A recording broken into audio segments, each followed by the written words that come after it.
मृत्युको मुखबाट बाँचेर फर्किएका 7 हिरो किन भाइरल भइरहेका छन् यी कुकुरहरू? चीनको जिलिन प्रान्तको चाङचुङमा 7वटा पाल्तु कुकुरहरूले देखाएको साहस र वफादारीताको घटना यति बेला विश्वभर भाइरल बनेको छ।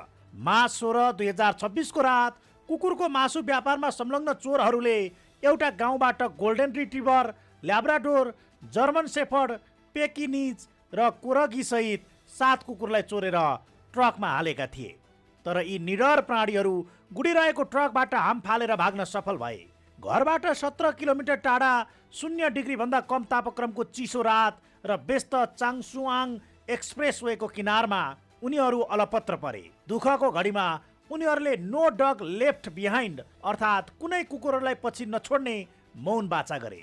भिडियोमा देखिए अनुसार डापाङ नामको एउटा सानो कोरगीले टोलीको नेतृत्व गरिरहेको थियो। उनीहरूले खुट्टामा चोट लागेर लडखडाउँदै गरेको जर्मन शेफर्डलाई बीचमा घेरेर जोगाउँदै र पर्खिँदै सँगै यात्रा जारी राखे। कसैले पनि आफ्नो ज्यान जोगाउन साथीलाई छोडेर भाग्ने प्रयास गरेनन्। मार्च 17 को रात लु नामक ड्राइभरले यो मार्मिक दृश्य देखेर भिडियो खिचेर सामाजिक सञ्जालमा पोस्ट गरे, जसलाई 230 मिलियन भन्दा बढी पटक हेरियो।